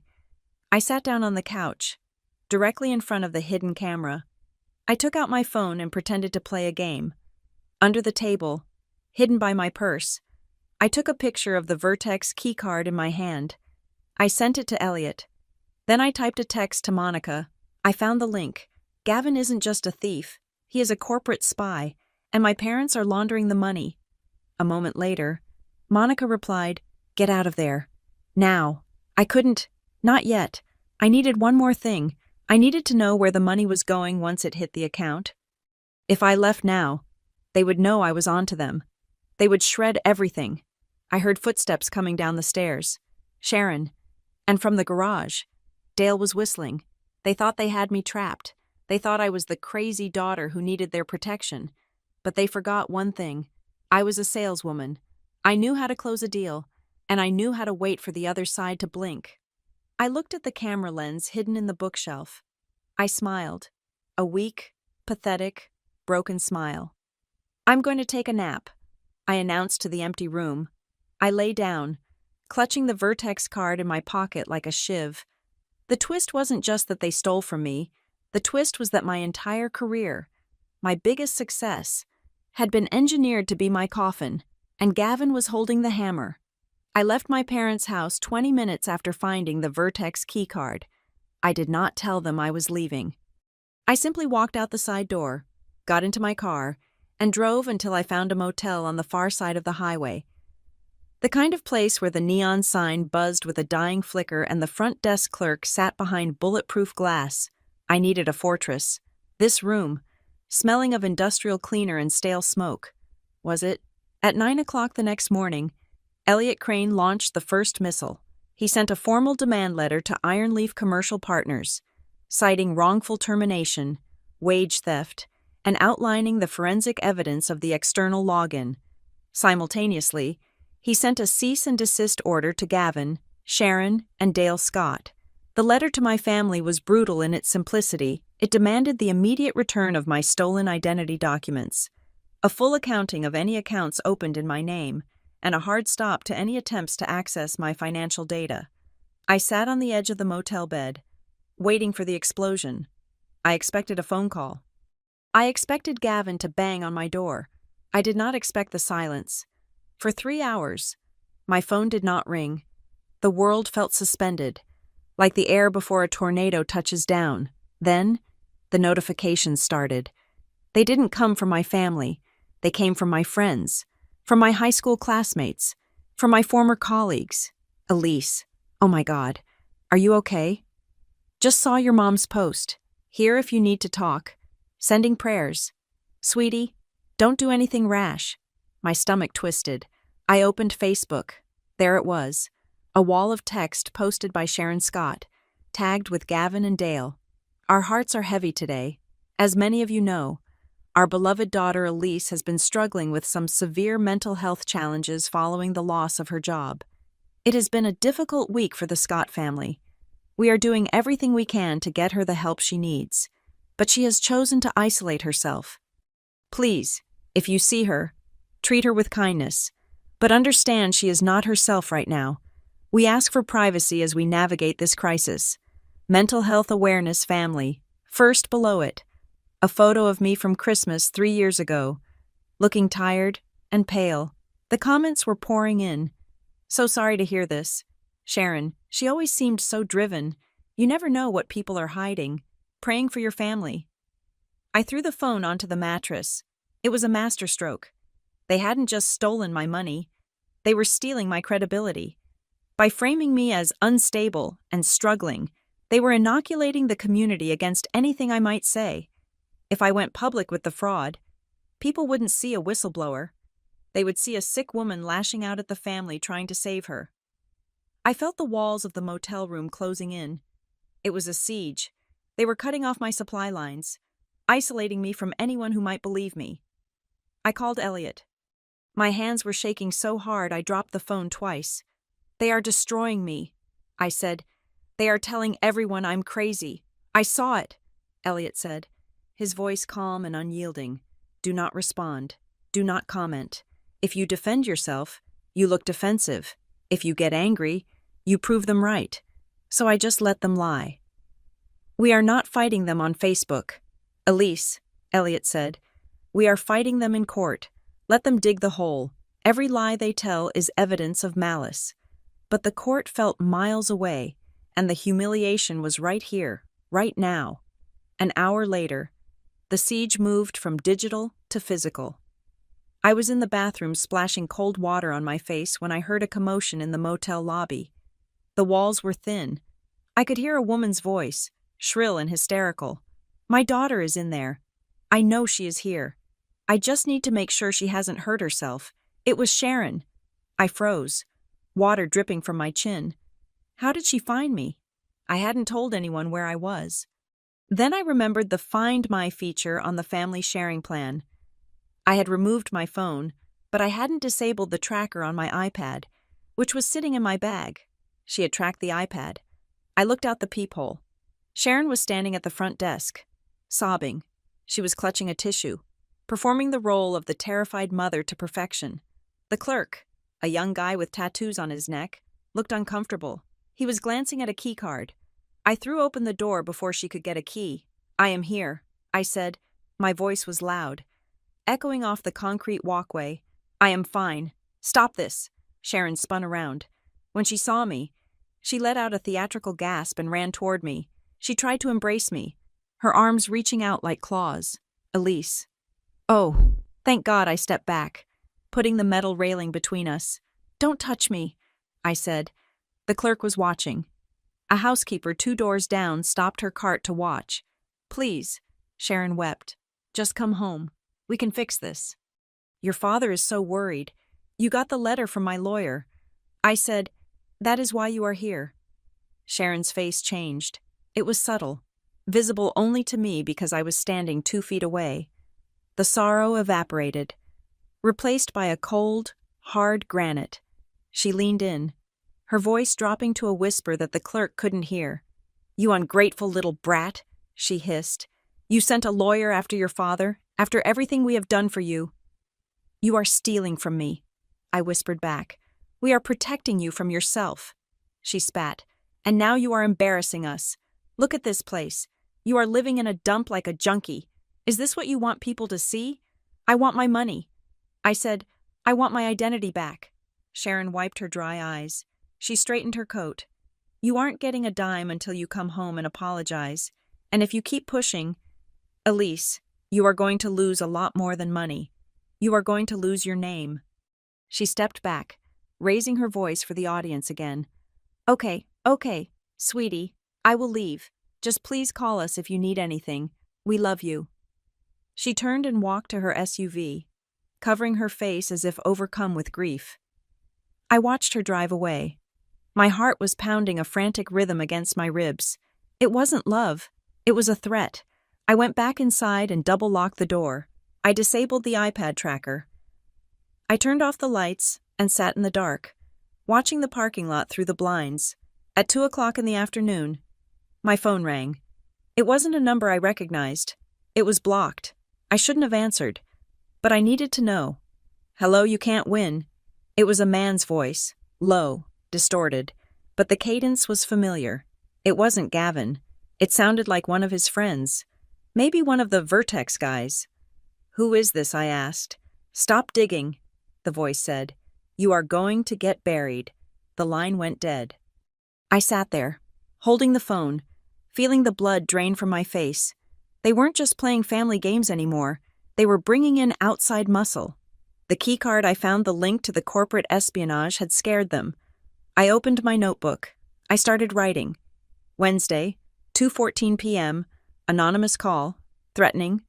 Wednesday, 12:30 p.m., Sharon Scott at motel. Harassment, Wednesday, 9:40 a.m., Facebook smear campaign initiated. I documented every second, every interaction. Elliot said to build a record. I was building a monument to their betrayal, but the biggest blow was yet to come. At 4:30, a car pulled up. It wasn't Sharon. It was a beat-up sedan with a heavy-set man inside. He walked up to my door and knocked 3 times. I didn't open it. Who is it? I called out. Delivery for Elise Scott, he said. Leave it on the mat. I need a signature. I am not opening the door. He sighed. Okay, you are served. He slid a thick envelope under the door. I stared at it for a full minute before picking it up. It was a civil summons. Plaintiff Gavin Scott, defendant Elise Scott, nature of suit, breach of contract, unpaid debt. I flipped to the complaint. My hands were shaking so hard I ripped the paper. Gavin was suing me for $15,000. The complaint alleged that over the last 5 years, he had loaned me money for vehicle repairs, rent assistance, and professional development, and that I had verbally agreed to repay him upon closing my first major deal. It was a lie, every single word. I had paid for my own car. I had paid my own rent. If anything, I had bought him dinner more times than I could count. But the timing was impeccable. If I was being sued for debt, it created a paper trail that said I was financially irresponsible. It created a motive for me to lie about the commission. It muddied the waters. I called Elliot again. I was crying now. I couldn't help it. The injustice was physically painful, like a cramp in my gut. He is suing me. I choked out. For money I never borrowed. He is making it up. I know, Elliot said. He sounded tired but focused. This is standard. Elise, it is called a credibility nuke. They are trying to make you look like a debtor. If you are desperate for money, then your accusation of fraud looks like a desperate attempt to get cash. How do I fight a lie this big? I asked. It is his word against mine. No, Elliot said. It is his word against the math. We will pull your bank records. We will show that you never received these loans. But Elise, listen to me. This means we hurt them. They are panicking. They are throwing everything they have at the wall to see what sticks. I feel like I'm drowning. I whispered. That is the point, Elliot said. Hold your breath. We are almost to the surface. He paused. There is one more thing. Iron Leaf responded to the demand letter. I sat up straight. What did they say? They want to settle. My heart skipped a beat. They want to pay me. They offered $25,000, Elliot said. 25? I laughed. A bitter, jagged sound. The commission is $142,000. They are offering 25 as a nuisance fee, Elliot explained. They are sticking to the story that you violated data policy, but they want this to go away. They know a lawsuit brings discovery, and discovery exposes their security logs. So they want to buy my silence for pennies. I said, exactly. Elliot said, but here's the catch. The settlement agreement comes with a full non-disclosure agreement and a non-disparagement clause. If you take the money, you can never talk about the fraud, you can never sue them, and most importantly, you can never sue any third parties associated with the data breach. I went cold. Third parties. I repeated. That protects Gavin. Yes, Elliot said. Ironleaf knows. They know your brother was the recipient. They don't want a corporate espionage scandal. They want to bury it. If you sign that deal, Gavin walks free, keeps his Vertex connection, and you get 25 grand and a destroyed reputation. I looked at the civil summons on the bed. I looked at the Facebook post on my phone screen. They were all working together. My family wanted the money. The company wanted the silence. And they were squeezing me from both ends until I popped. Tell them no, I said. My voice was steady now.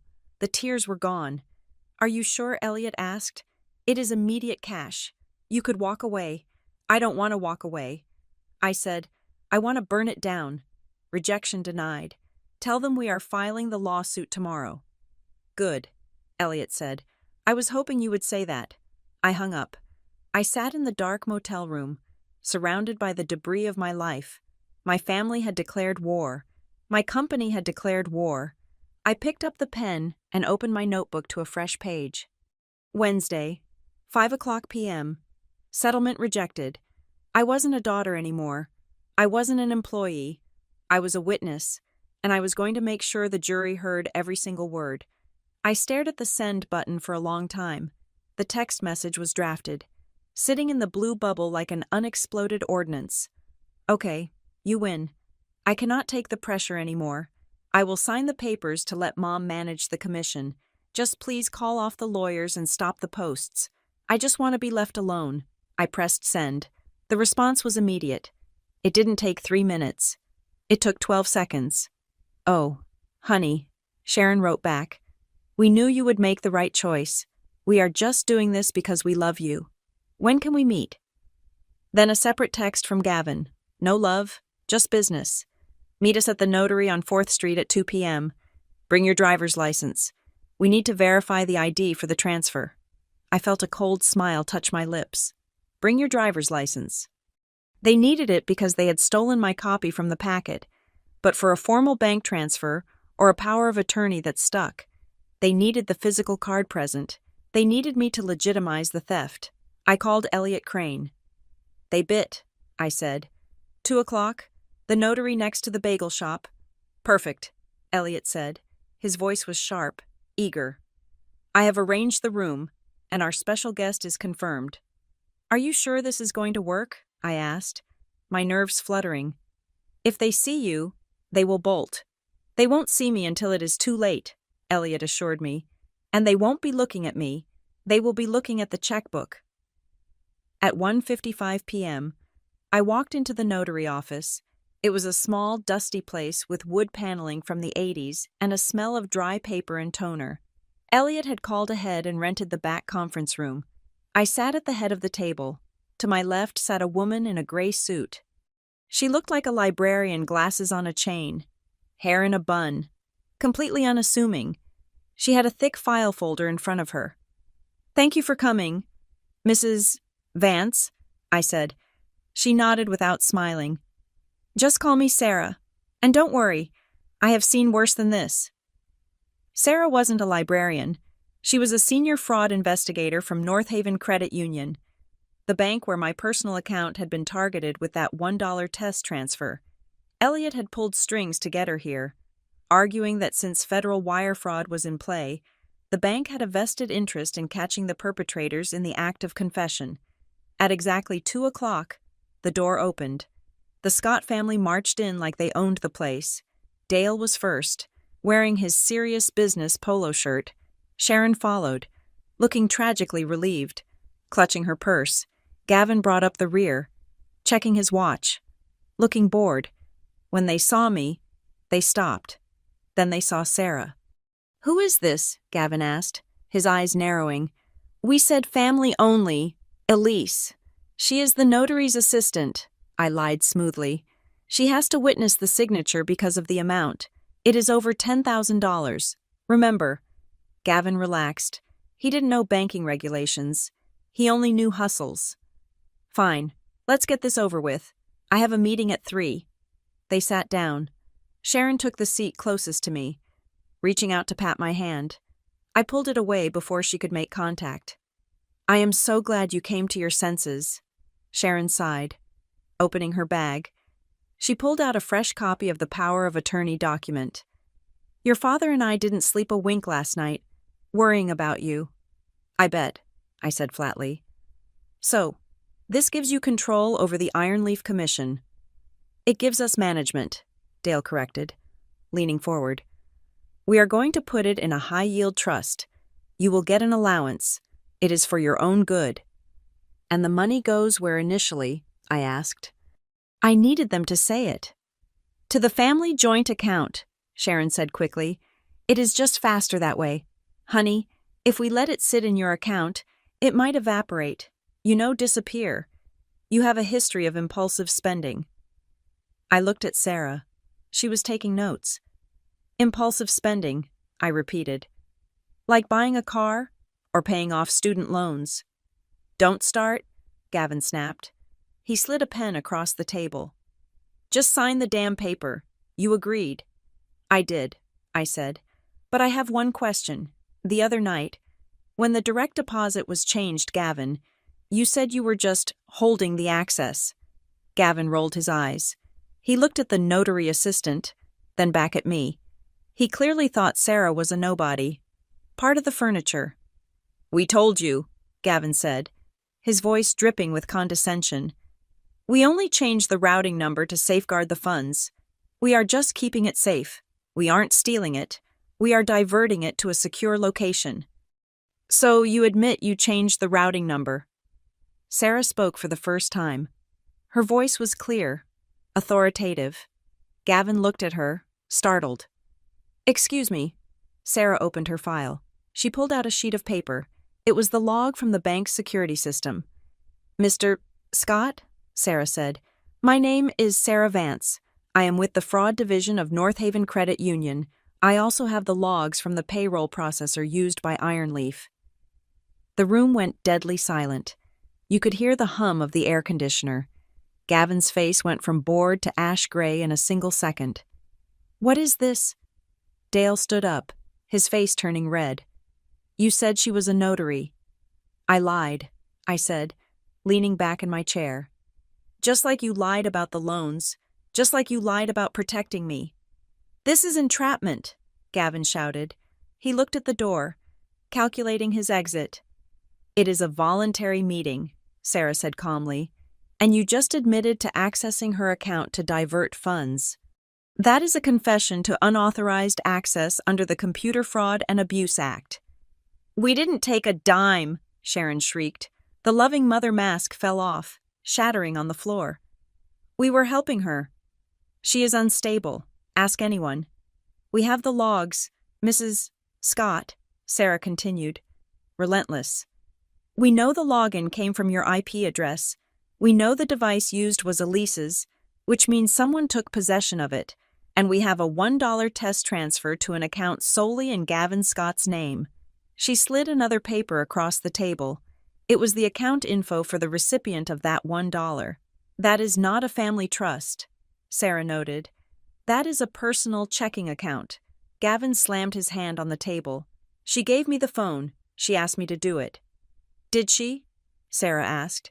"Because we have a sworn affidavit from her attorney stating she did not, and we have a recording." I pulled my phone out of my pocket and placed it on the table. "The dinner," I said. "When you told me I was sleeping in the front seat, you knew because you were out there. Gavin, Dale looked at Gavin, then he looked at me. The panic was setting in. He wasn't scared of the police. He was scared of the exposure. He was a small-town man who cared about his reputation above all else. "You listen to me," Dale growled, pointing a finger at me. "You don't have the right to do this to your family. We are in a bind. The business is tight. We just needed to bridge a gap." "Dad," Gavin yelled, trying to stop him, but Dale was rolling now. "It is just a loan, just until next week. We were going to pay it back once the Vertex deal cleared. We just needed the capital to float the upfront costs." "Vertex?" I smiled. "Thank you, Dad," I said. "You just confirmed the motive." "What motive?" Dale sputtered. "That you weren't protecting my money," I said. "You were using it to fund Gavin's business deal, the same deal he stole the client list for." Gavin looked like he was about to vomit. He knew exactly what that meant. It wasn't just family theft anymore. It was corporate espionage with a financial paper trail. At that moment, the door to the back office opened. It wasn't the police. It was the actual notary, a short man named Mr. Henderson who had been waiting in the hallway. He looked confused by the shouting.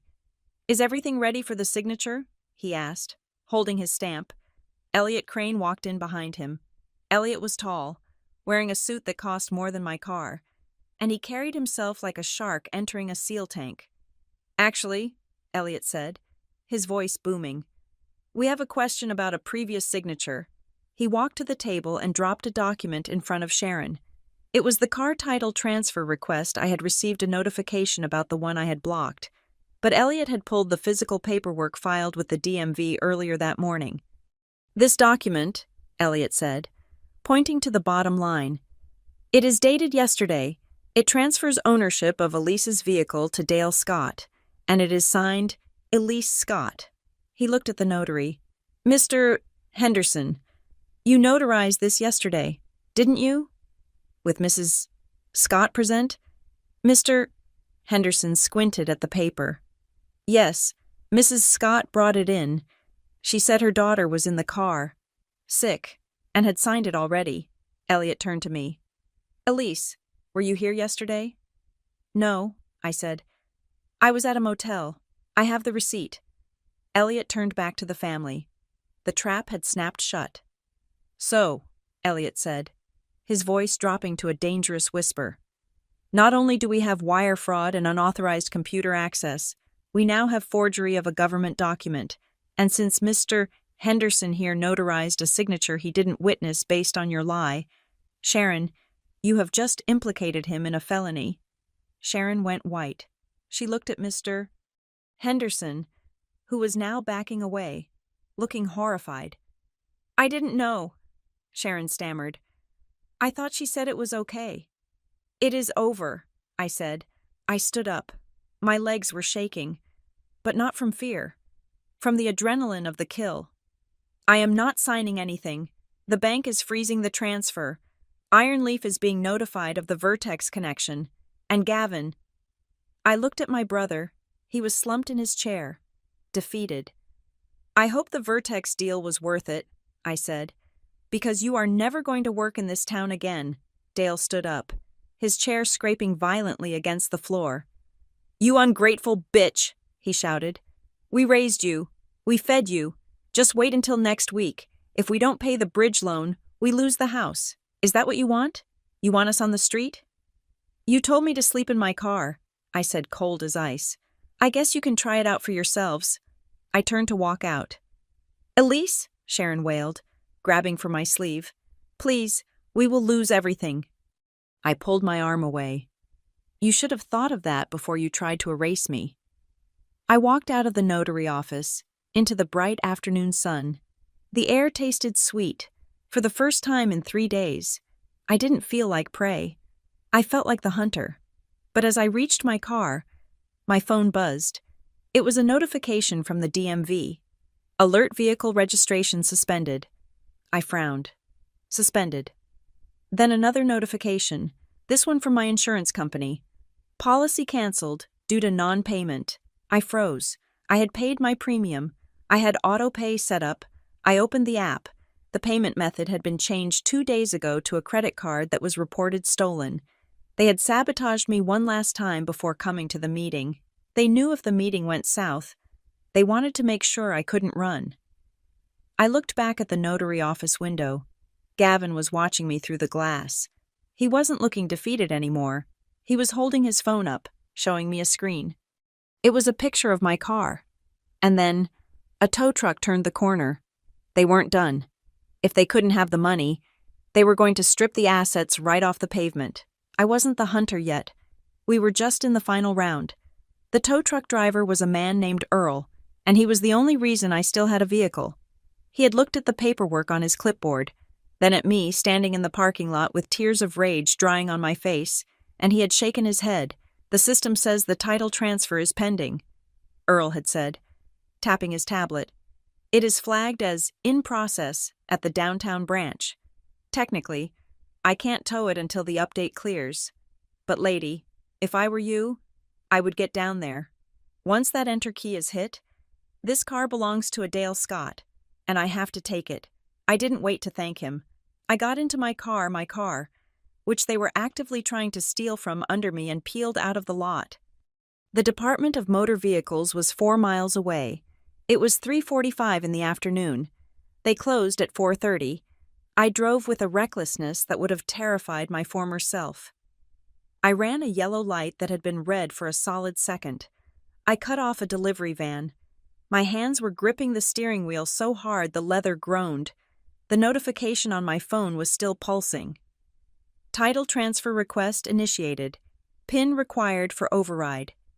I had set up that PIN 3 years ago after reading an article about identity theft. I had forgotten about it until this moment. That 4-digit code was the only thing standing between me and walking home. But Gavin and Dale didn't know the PIN. That meant they were at the counter right now, trying to charm or bully a clerk into bypassing it. I skidded into the DMV parking lot at 3:52. I saw it immediately. My father's truck was parked in a handicap spot near the entrance. He didn't have a placard. It was just another small rule they felt didn't apply to them. I didn't run. I marched. I needed to be calm. If I ran in screaming, I would be the unstable daughter they had painted on Facebook. I needed to be the cold, hard reality check. The automatic doors slid open. The air inside was stale, smelling of floor wax and weary humanity. The waiting area was packed with people clutching tickets, staring at the screens. I scanned the counters. There, at station number 4, Gavin was leaning against the counter, flashing his winning smile at a young female clerk. He was wearing his blazer, looking every inch the successful businessman. He was holding a sheaf of papers. Standing slightly behind him, looking nervously at the security guard near the door, was Dale. I pulled out my phone. I opened the voice recorder app. I hit the red button. I walked up behind them. I moved silently, my sneakers making no sound on the linoleum. "I understand the PIN is an issue," I heard Gavin say. His voice was smooth, like warm syrup. "But like I said, my sister is well. She is going through a medical crisis. She's in the hospital right now. She authorized this transfer to help pay for her treatment, but she is sedated. We just need to override it so we can liquidate the asset for her bills." The clerk looked sympathetic. "I understand, sir, but without the PIN or a power of attorney specifically for the vehicle, we have the general power of attorney right here," Gavin said, tapping the folder on the counter, the same folder from the notary meeting, the one I had refused to sign. He was bluffing. He was hoping she wouldn't read the fine print or notice the lack of a signature on the new draft. "Excuse me," I said. My voice wasn't loud, but it cut through the low hum of the room like a gunshot. Gavin stiffened. He didn't turn around immediately. He froze, his hand hovering over the paperwork. Dale turned first. His face went slack with shock, then tightened into a snarl. "Elise," Dale hissed, "what are you doing here?" I stepped up to the counter, positioning myself right between Gavin and the clerk. I looked at the name tag on the glass. "Jennifer." "Hi, Jennifer," I said. "My name is Elise Scott. I am the owner of the silver Jetta outside, and I am definitely not sedated." Jennifer looked from me to Gavin, her eyes widening. "You are the sister I am," I said. I turned to Gavin. I held the phone up, making sure he saw the recording timer ticking upward. Go ahead. Gavin, tell Jennifer again about my medical crisis. Tell her about the hospital. Gavin's smile faltered. He looked at the phone, then at the people waiting in the chairs behind us. He licked his lips. Elise, he said, his voice dropping to a patronizing whisper. Don't make a scene. We are just trying to handle the administrative stuff for you. You are confused. Confused, I asked. Like I was confused about the bank account, like I was confused about the Vertex email. I turned back to the clerk. Ma'am, I have not authorized any transfer. I have not shared my PIN. These men are attempting to transfer the title of my vehicle without my consent. Jennifer pulled the papers back from Gavin's reach. Her face hardened. Sir, you said she was incapacitated. She is, Dale stepped in, using his physical bulk to try and intimidate the space. She is off her medication. Look at her. She is shaking. I was shaking, but it was pure adrenaline. I am shaking because you are trying to steal my car, I said, just like you tried to steal my commission check an hour ago. Lower your voice, Dale growled. He reached out and grabbed my arm, his fingers digging into my bicep. We are leaving. Now. Don't touch me, I shouted. The room went silent. Every head turned. Sir, let go of her, Jennifer said, her hand reaching for a button under the counter. Dale didn't let go. He pulled me harder, trying to drag me away from the counter. She is my daughter. She is having a breakdown, Dale. Stop, Gavin hissed. He grabbed his father's shoulder. The cameras. Don't be stupid. It was a whisper, but in the silence of the room, it carried. The cameras. I repeated loudly.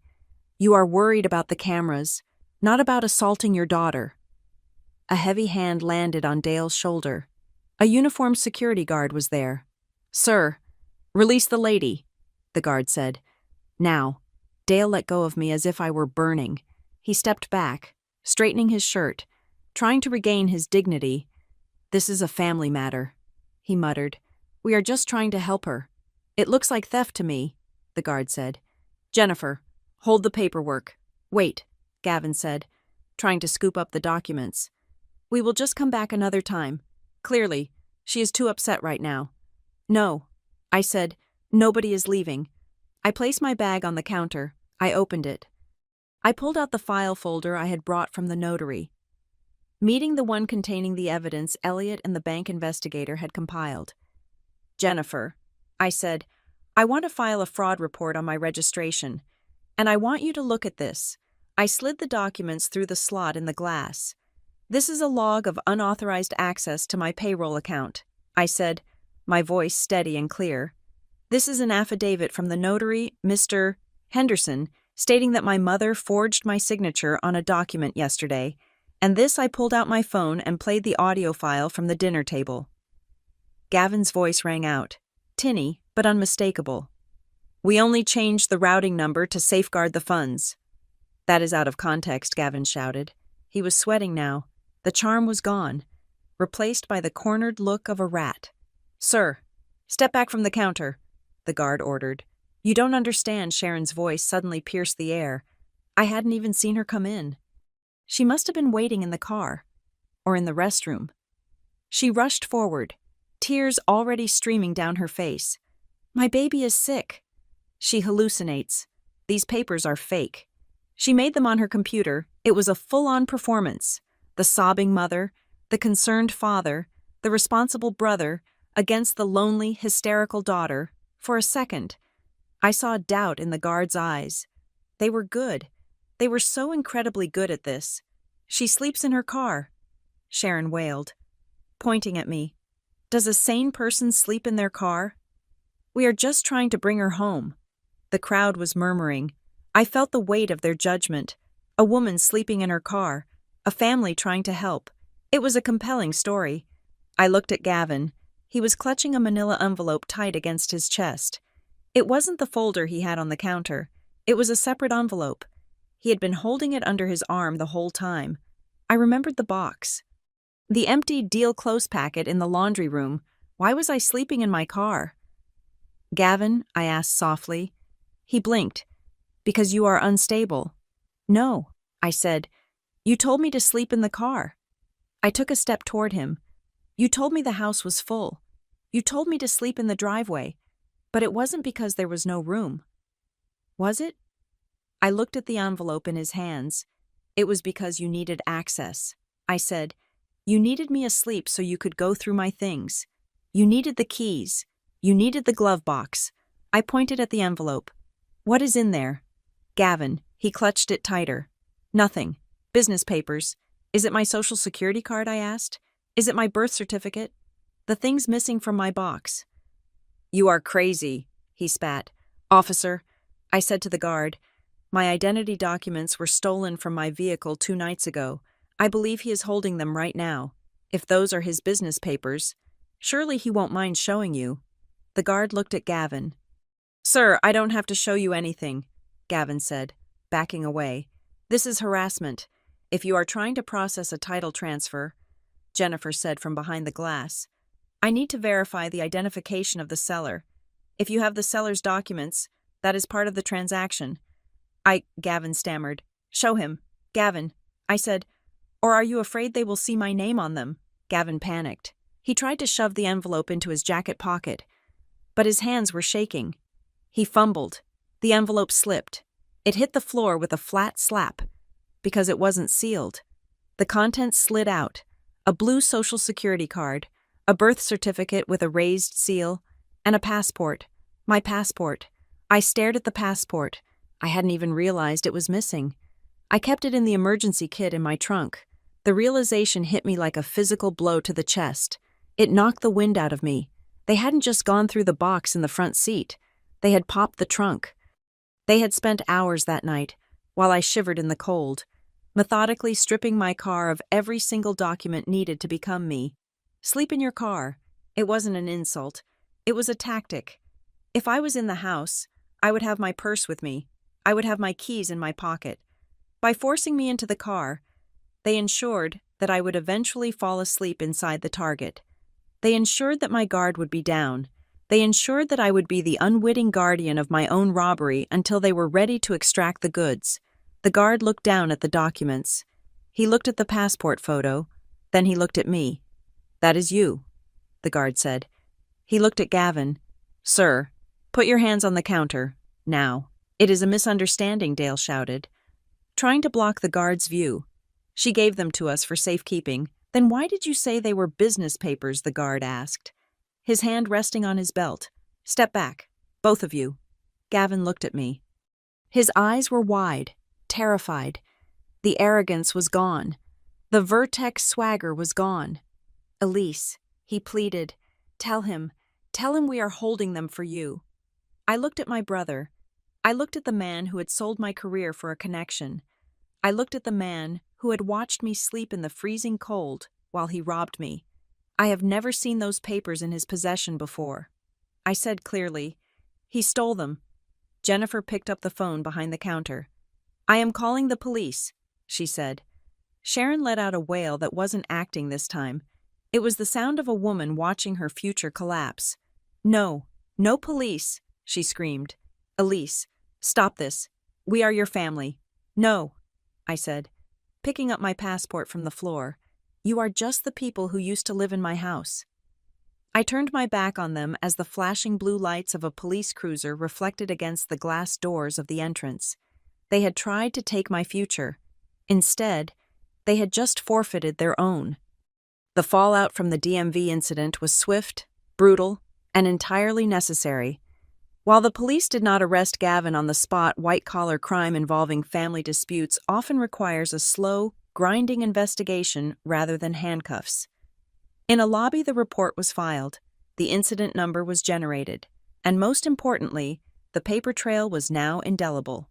The next morning, at 8 o'clock, Elliot Crane dropped the hammer. He didn't just send a letter. He filed a formal complaint for identity fraud, grand larceny, and wrongful termination in the district court. Attached to the filing was a digital dossier that looked like a forensic autopsy of my family's betrayal.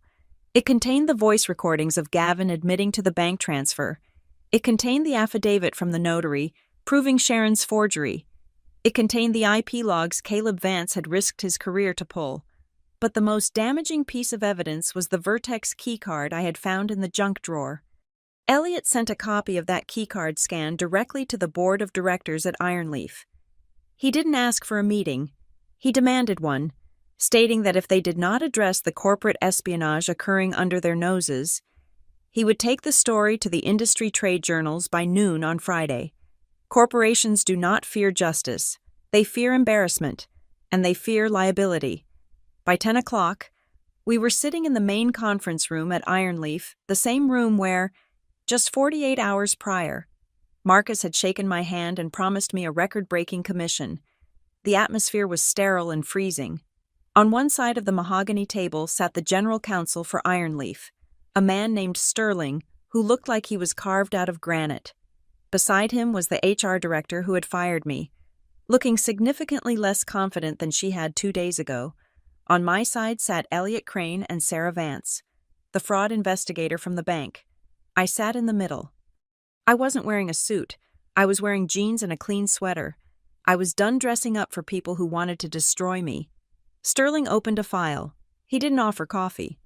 "We have reviewed your counsel's submission," Sterling said, his voice devoid of emotion. "It is a compelling narrative. However, the fact remains that your credentials were used to exfiltrate proprietary data. Ironleaf maintains a zero-tolerance policy." Elliot leaned forward. He didn't look at Sterling. He looked at the HR director. "The zero-tolerance policy is admirable," Elliot said smoothly. "But let us talk about the timeline. The exfiltration happened at 2:13 in the morning. At that specific time, my client was sleeping in her vehicle in a driveway, a fact corroborated by 3 neighbors who saw the car and by her brother's own admission on this recording." Elliot tapped his tablet. Gavin's voice filled the boardroom. "She is out cold. I checked. She is sleeping in the damn front seat just like I told her to." Sterling didn't flinch, but his jaw tightened. Furthermore, Sarah Vance interjected. "The IP address used for the exfiltration matches the residential gateway of Dale and Sharon Scott. That same IP address was used 5 hours later to attempt a fraudulent wire transfer from Ironleaf's payroll vendor to an account held solely by Gavin Scott. The bank has flagged this as a coordinated takeover of accounts.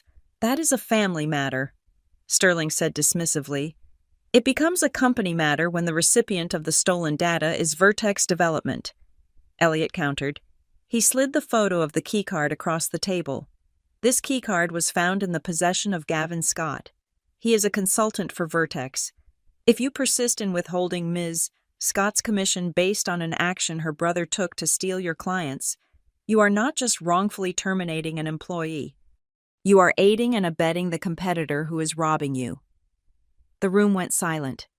This was the leverage. Ironleaf didn't care about me, but they hated Vertex. The idea that they were withholding money from me, the victim, only to effectively help the man who was feeding leads to their rival, was a public relations nightmare they could not survive. Sterling picked up the photo of the keycard. He looked at it for a long time. Then he looked at the HR director. "Did we know about the brothers' affiliation with Vertex?" Sterling asked. "No," the HR director whispered. "We just saw the logs. You didn't look hard enough." Sterling snapped. He turned back to me. He closed the file. "We are prepared to stipulate that the data breach was unauthorized by you." Sterling said, "We will reinstate the commission payment immediately. However, the termination stands. We cannot have this kind of drama associated with our sales team. I don't want the job," I said. I spoke clearly, looking him dead in the eye. "I want my $142,800, and I want a letter of reference stating that I resigned in good standing, with no finding of misconduct." Sterling hesitated. "Or," Elliot said, checking his watch, "I can call the reporter from the Denver Business Journal. I think she would love the headline, 'Ironleaf Punishes Victim of Corporate Spy Ring.'" Sterling sighed. He pulled a checkbook from his leather folio. It wasn't a standard payroll check. It was a manual settlement check, drawn directly on the company's operating account. "Cut the check," Sterling told the finance officer sitting in the corner, "and draft the letter." 20 minutes later, I walked out of the building. I held a piece of paper in my hand worth $142,800. I also held a vindication that money couldn't buy. I deposited the check immediately at the nearest branch of my new bank. When the teller handed me the receipt, showing the pending balance, I felt a physical weight lift off my chest. It wasn't just digits. It was a wall between me and the people who claimed to love me. My phone rang as I walked back to my car. It was Sharon. Elliot had told me not to answer, but I needed to hear it. I needed to hear the sound of their defeat. I answered, but I didn't speak. Elise Sharon's voice was ragged, wet with tears.